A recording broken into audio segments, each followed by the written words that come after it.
Okay, salam sejahtera kepada Madam Katerina. Okay, saya Wisad Ungkap, anak Dio dari kumpulan PRPSV 51, dan saya akan membicarakan tentang stratifikasi sosial dan kepelbagaian budaya, dan ini merupakan tugasan yang ketiga bagi subjek EDUP 3143. Okay, sebelum kita mula, saya akan memulakan terlebih dahulu apa itu stratifikasi sosial dan kepelbagaian budaya. Okay, kita akan beralih kepada pengenalan. Okay, stratifikasi sosial dan kepelbagaian budaya adalah dua aspek yang saling berkait dalam membentuk struktur dan dinamika masyarakat. Menurut Kamus Dewan edisi yang keempat, iaitu pada 2019, sertifikasi sosial ni dia merujuk kepada konsep yang menggambarkan pembahagian masyarakat dalam bentuk lapisan atau struktur hierarki, dan ini juga melibatkan faktor-faktor seperti kekayaan, pendidikan dan status yang mempengaruhi akses individu kepada sumber dan peluang. Kepelbagaian budaya ni juga dia merujuk kepada kewujudan pelbagai identiti dalam sesuatu masyarakat, dan ini termasuk perbezaan dari segi bahasa, agama dan tradisi. Sebagai contoh, masyarakat di Malaysia dia terdiri daripada pelbagai kaum seperti Melayu, Cina dan India, dengan masing-masing mempunyai adat resam, bahasa serta kepercayaan tersendiri. Jadi kedua elemen ni dia saling berkaitan, di mana perbezaan budaya dapat mempengaruhi kedudukan sosial individu. Sementara stratifikasi sosial pula dia dapat menentukan cara sesuatu budaya dihargai ataupun dipandang. Sebagai contoh, kelompok minoriti mungkin menghadapi cabaran seperti diskriminasi ataupun kekurangan peluang kerana stratifikasi sosial yang sedia ada. Dan oleh itu, masyarakat Malaysia perlu memahami bahawa hubungan antara stratifikasi sosial dan kepelbagaian budaya ni adalah penting dalam membina masyarakat yang lebih adil, inklusif dan saling menghormati. Seterusnya, kita akan beralih kepada kesan-kesan stratifikasi sosial ni, dan kesan-kesan ini terbahagi kepada 4, iaitu institusi sosial, sekolah, keluarga dan masyarakat. Kita akan membahas terlebih dahulu mengenai institusi sosial ni. Okay, stratifikasi sosial dia mempunyai impak yang signifikan terhadap institusi sosial, dan ini termasuk pendidikan, politik, ekonomi dan status sosial. Dalam konteks pendidikan, stratifikasi sosial mempengaruhi akses dan kualiti pendidikan, dan di mana golongan yang lebih berada cenderung menghantar anak-anak mereka ke sekolah-sekolah yang elit yang menawarkan pendidikan berkualiti tinggi, sementara golongan yang kurang berada pula mereka ni terhad kepada sekolah-sekolah yang kurang sumber dan kemudahan. Dalam bidang politik pula, golongan yang lebih kaya dan berkuasa sering memiliki pengaruh yang lebih besar, manakala golongan yang kurang berada pula mereka kurang berkuasa dan kurang diwakili dalam proses politik. Dalam ekonomi pula, stratifikasi sosial mempengaruhi peluang pekerjaan dan pendapatan, di mana golongan yang lebih tinggi dalam hierarki sosial cenderung memiliki akses kepada pekerjaan yang lebih baik dan pendapatan yang lebih tinggi. Akhirnya, dalam konteks status sosial, sertifikasi menentukan prestis dan penghormatan sosial, di mana golongan yang lebih tinggi diberi lebih banyak penghormatan dan dianggap lebih berprestis dalam masyarakat. Seterusnya, bagi sekolah pula, seperti yang dinyatakan dalam falsafah pendidikan kebangsaan, sekolah bertanggungjawab untuk menjadi sebuah institusi yang memberi peluang kepada setiap individu untuk berkembang dari segi jasmani, emosi, rohani, intelek dan sosial, iaitu JERIS lah. Dan sertifikasi sosial ni dia mempunyai impak yang signifikan terhadap sekolah, terutamanya dalam aspek akses dan kualiti pendidikan. Golongan yang lebih berada cenderung memiliki lebih banyak sumber lah untuk mengakses pendidikan berkualiti di sekolah-sekolah elit. Sementara itu, golongan yang kurang berada terhad kepada sekolah-sekolah yang kurang sumber dan kemudahan. Perbezaan ini juga mempengaruhi kualiti pendidikan, di mana sekolah elit biasanya memiliki sumber yang lebih baik dan guru yang lebih berkualiti. Selain itu, sekolah elit ni dia sering menjadi tempat di mana pelajar dari lapisan sosioekonomi yang lebih tinggi berkumpul, menyebabkan pengasingan sosial dan budaya. Sebagai contoh, kanak-kanak dari keluarga yang miskin di kawasan luar bandar sering menghadapi kekurangan sumber dan kemudahan pendidikan yang mencukupi. Dan ini juga menyebabkan mereka ketinggalan dalam pencapaian akademik berbanding dengan kanak-kanak dari bandar. Dan akibatnya, pelajar dari latar belakang yang lebih baik cenderung mencapai prestasi akademik yang lebih tinggi, manakala pelajar dari latar belakang yang kurang berada menghadapi halangan dalam akses ke kualiti pendidikan yang berkualiti. Dan seterusnya, kita akan beralih kepada keluarga.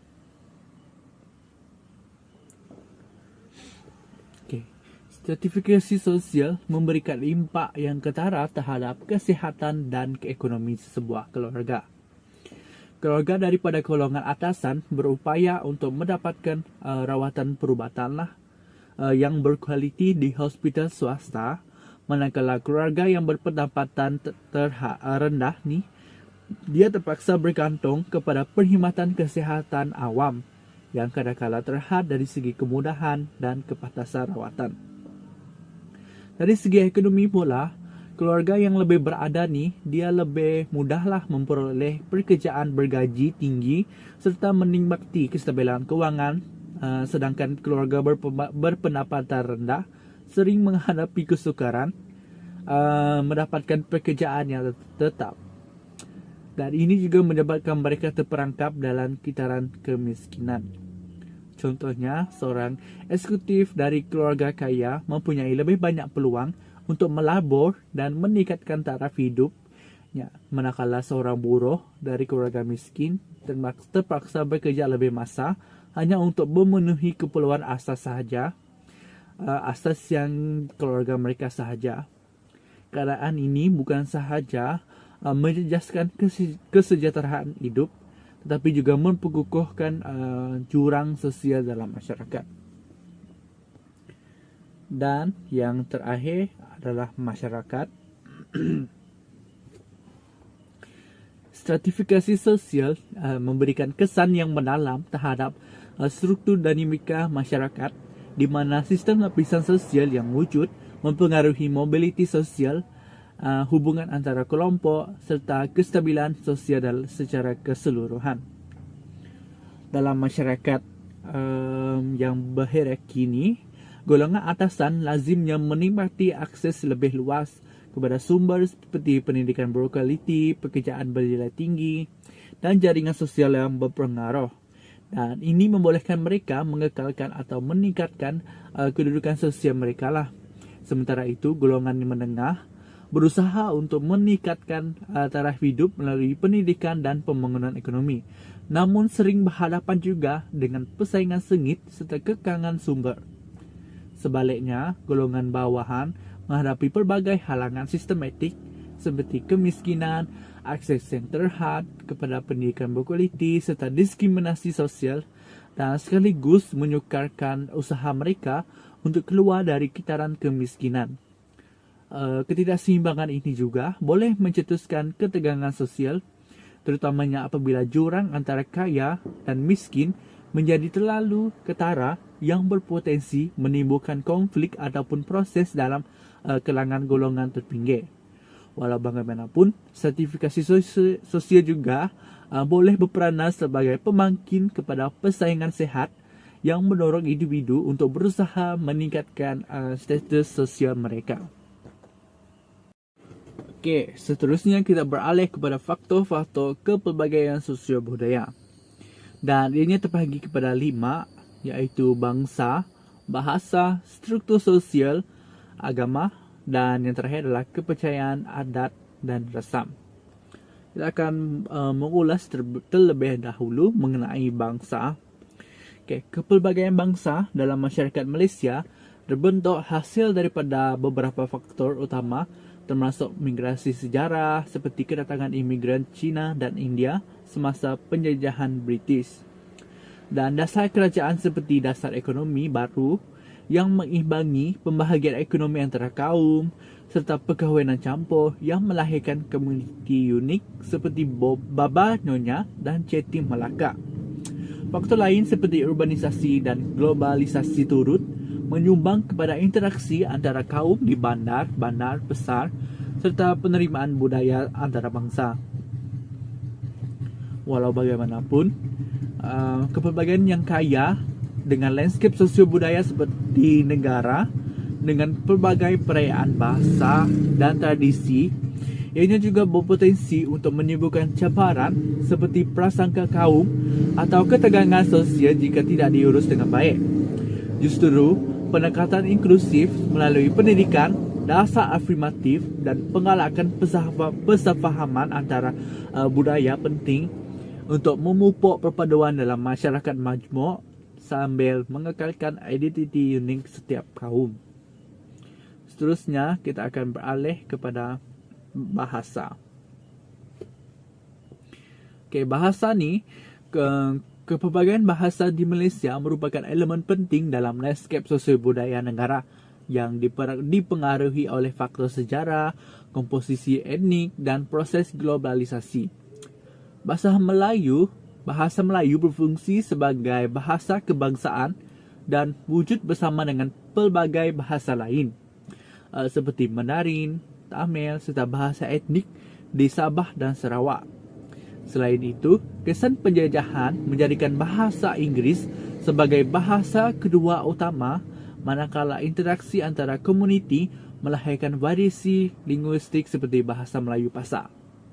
Namun, kepelbagaian ini juga menimbulkan cabaran dalam pemeliharaan bahasa ibunda minoriti serta usaha untuk menyelaraskan kepelbagaian linguistik dengan perpaduan nasional.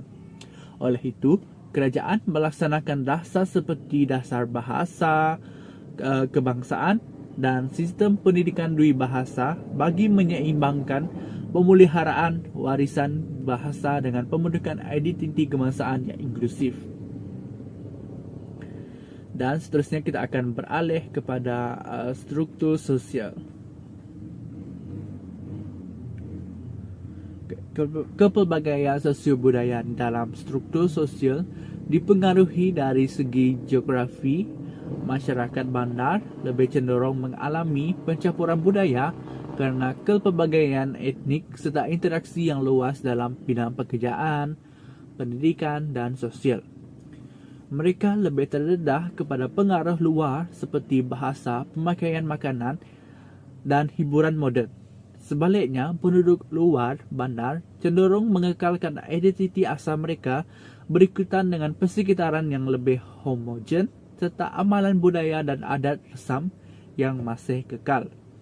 Oleh itu, faktor geografi memainkan peranan penting dalam menentukan tahap pencampuran dan kelestarian budaya dalam sesebuah masyarakat. Dan yang keempat adalah agama.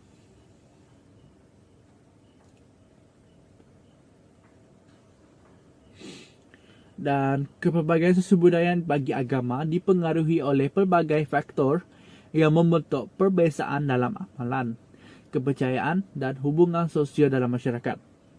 Latar belakang sejarah seperti penyebaran agama melalui perdagangan telah memperkayakan lagi landscape keagamaan sesebuah negara. Perkahwinan campur juga turut menyumbang kepada pencampuran kepercayaan serta mewujudkan toleransi dan keharmonian antara penganut agama yang berbeza.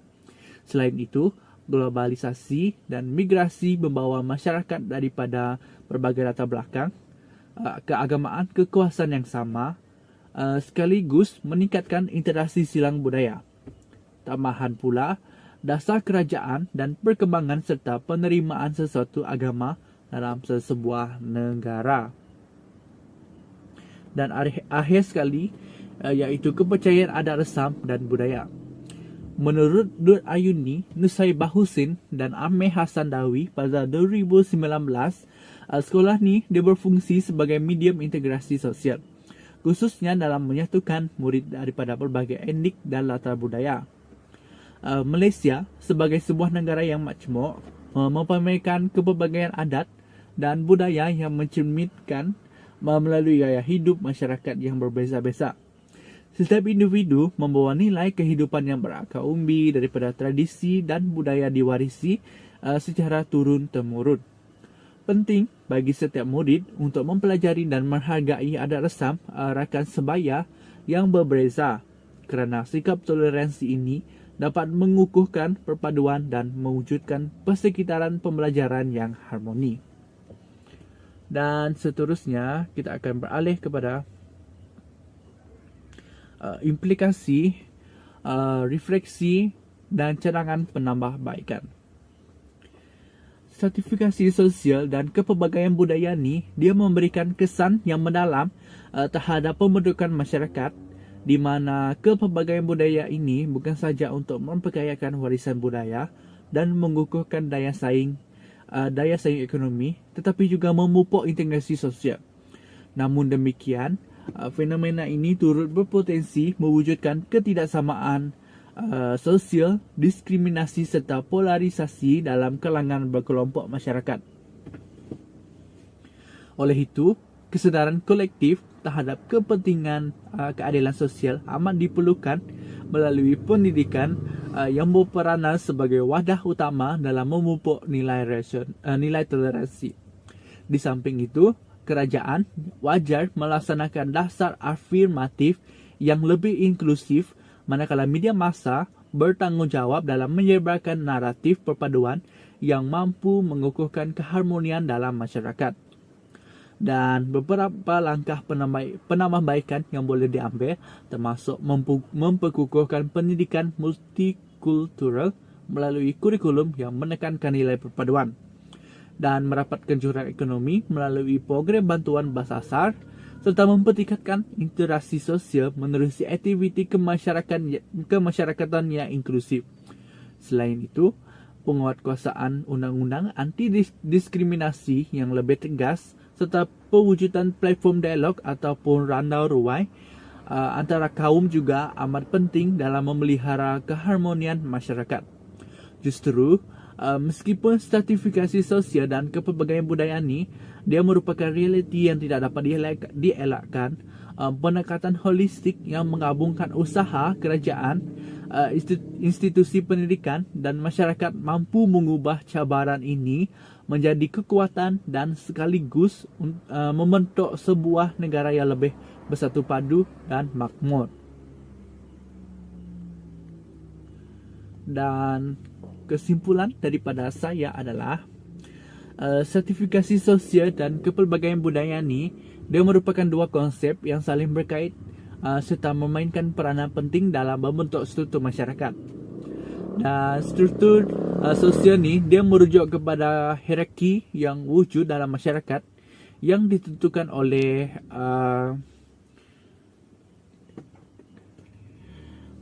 faktor seperti kelas ekonomi, tahap pendidikan dan status sosial, sekaligus mempengaruhi peluang serta akses individu terhadap pelbagai sumber yang penting. Dan sebaliknya, kepelbagaian budaya ni dia merangkumi kekayaan tradisi, nilai dan norma yang berbeza dalam sesebuah masyarakat lah. Dan ini juga sekaligus memperkayakan pengalaman hidup serta interaksi sosial. Pemahaman dan penghargaan terhadap kedua-dua aspek ini amat pentinglah dalam usaha membina sesebuah masyarakat yang inklusif dan harmoni. Dan menghormati kepelbagaian budaya juga dapat mengurangkan jurang stratifikasi sosial. Okey, seterusnya memupuk keadilan sosial serta memperkukuhkan kerjasama dalam kalangan pelbagai lapisan masyarakat. Oleh itu, langkah-langkah yang berkesan perlu diambil bagi meningkatkan kesedaran tentang stratifikasi sosial dan kepelbagaian budaya agar kesejahteraan serta kemajuan masyarakat dapat dicapai secara menyeluruh. Jadi sekian itu saja pemandangan saya pada hari ini. Sekian, terima kasih.